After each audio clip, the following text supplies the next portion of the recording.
بسم اللہ الرحمن الرحیم۔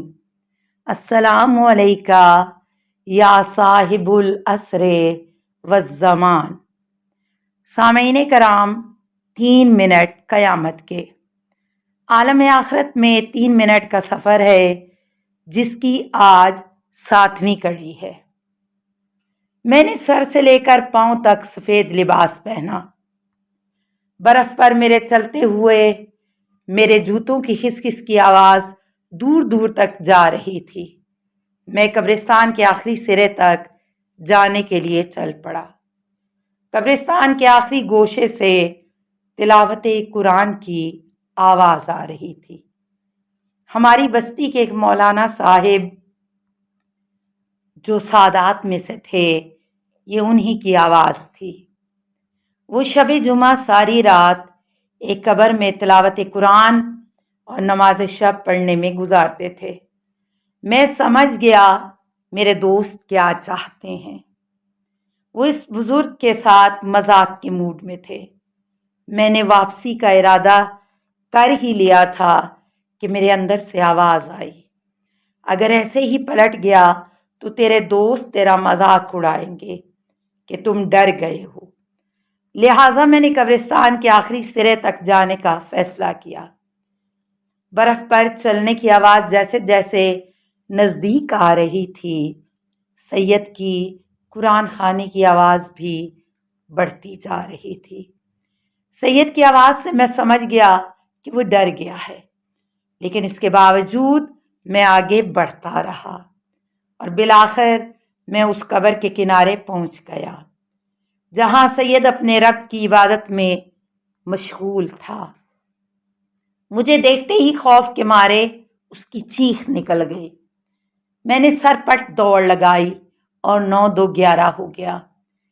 سید نے برف پر میرے پاؤں کے نشان پکڑ لیے اور سیدھے میرے پاس پہنچ گئے۔ وہ غصے میں تھے۔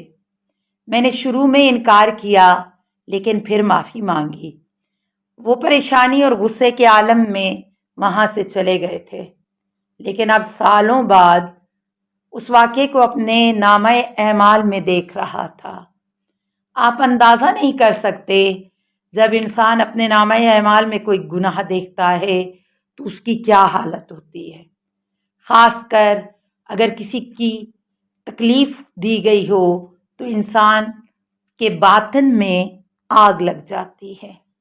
اس وقت میرے بائیں جانب سے جلتی ہوائیں چلنے لگیں۔ میرے بدن کا بایاں حصہ اس کی تپش سے جلنے لگا۔ اس طرح کے اعمال کو دیکھنے سے آگ کو اپنے قریب محسوس کرتا تھا اور میری آنکھیں قوت برداشت سے محروم ہو جاتی تھیں۔ اسی لمحے وہ بوڑھا سید بھی پہنچ گیا۔ اس کے انتقال کو کئی برس بیت گئے تھے۔ وہ سیدھے میز والے جوان کے پاس گیا اور کہا، میں اس جوان کو معاف نہیں کروں گا۔ اس نے مجھے تکلیف پہنچائی ہے اور مجھے خوفزدہ کیا ہے۔ میں نے کہا، خدا کی قسم، مجھے نہیں معلوم تھا کہ سید قبر میں مشغول عبادت ہیں۔ جوان نے برملا کہا، جب تم نزدیک پہنچ گئے تھے تو تمہیں پتہ چل گیا تھا کہ سید قرآن پڑھ رہے ہیں۔ اسی وقت تمہیں پلٹ کر جانا چاہیے تھا، لیکن نہیں گئے۔ میرے پاس کہنے کو کچھ نہیں بچا تھا۔ میں نے زاری اور التماس کیا۔ بالآخر 2 سال کی میری عبادتوں کو میرے نامہ اعمال میں سے سید کے نامہ اعمال میں منتقل کیا گیا۔ تب جا کر وہ سید راضی ہوئے اور وہاں سے چلے گئے۔ 2 سال تک میں نے یہ نمازیں جماعت کے ساتھ پڑھی تھیں، اور اب یہ ساری عبادت ایک مومن کو تکلیف دینے کے بدلے اٹھا کر اس کی جھولی میں ڈال دی۔ یہاں پر مجھے امام صادق علیہ السلام کی حدیث یاد آئی، مومن کی حرمت خانہ کعبہ سے بڑھ کر ہے۔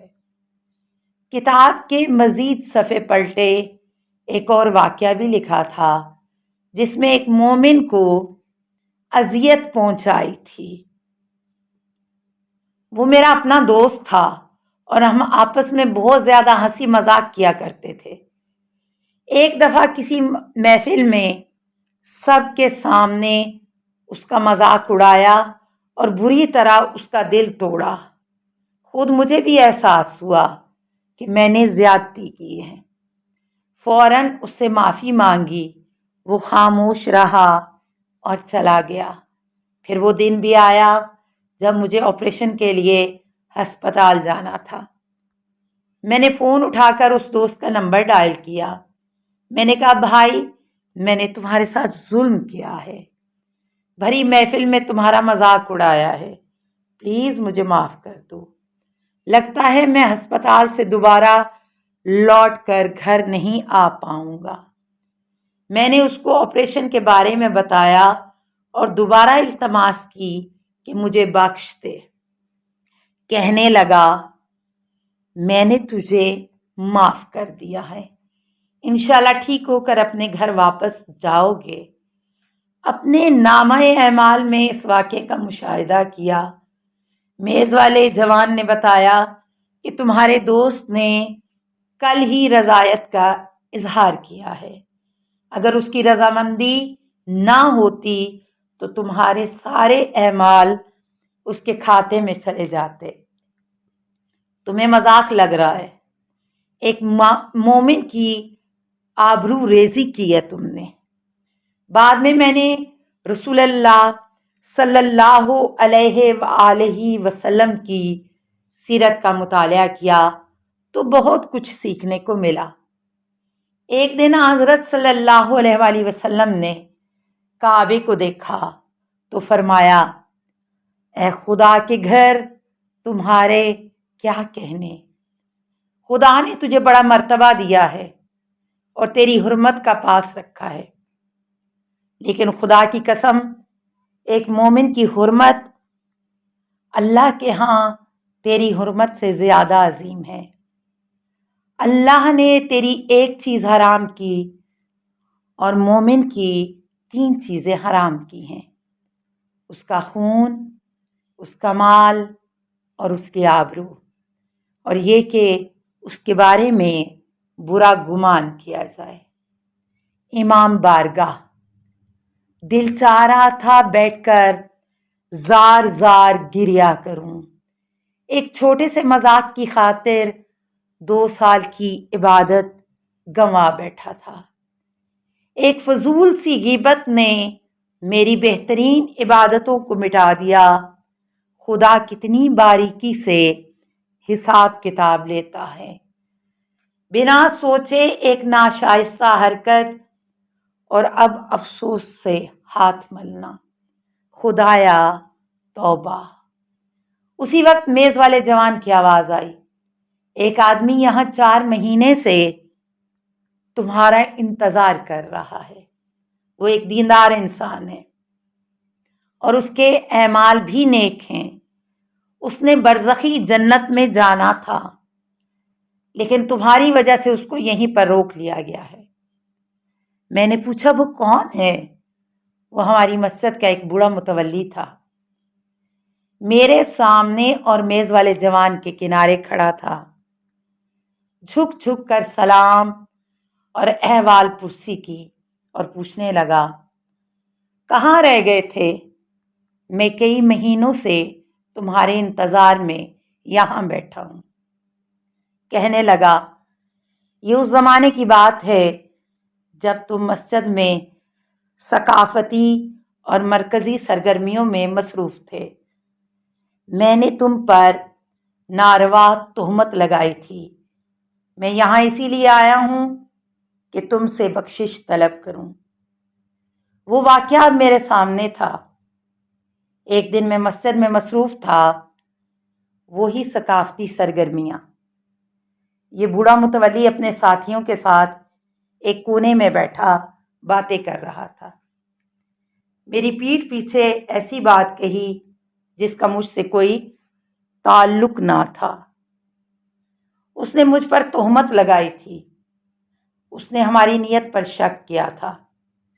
اس زمانے میں مجھ پر تہمت لگائی جب میں نوجوان تھا۔ اور تازہ تازہ مرکز جوائن کی تھا۔ وہ ایک نیک آدمی تھا، لیکن میرے نامہ اعمال تو بالکل خالی ہو گیا تھا۔ میز والے جوان سے میں نے کہا، میں مانتا ہوں وہ ایک اچھی انسان ہے، لیکن میں اس حالت میں اس کو معاف نہیں کر سکتا۔ میری فائل کا کیا بنے گا؟ جتنا ممکن ہو ان سے وصول کریں۔ سورہ عبس کی آیت نمبر 37 کا معنی اب میری سمجھ میں آ رہا تھا۔ اس دن ہر شخص اس طرح گرفتار ہوگا کہ یہی گرفتاری اس کے لیے کافی ہوگی اور اس کے پاس کسی اور کے بارے میں سوچنے کی مجال نہیں ہوگی۔ سامعین کرام، اس کڑی میں دل آزاری کی وجہ سے، کسی کا حق کھانے کی وجہ سے اور دوست کو ستانے کی وجہ سے، ظلم کرنے کی وجہ سے اعمال ساقط ہوئے، اور یہ بے عقلی کی نشانی ہے۔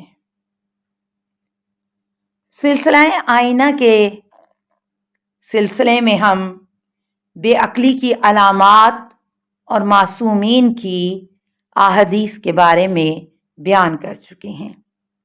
اسی کڑی کے ساتھ اس پوسٹ کی ڈسکرپشن میں لگا دی جائے گی تاکہ جو بھی اس سے استفادہ کرنا چاہے تو استفادہ کر سکے کہ وہ کون سی علامات ہیں جو اگر ہوں تو انسان بے عقل ہے۔ السلام علیکہ یا ابا عبداللہ الحسین، اللہم صلی علی محمد و آل محمد۔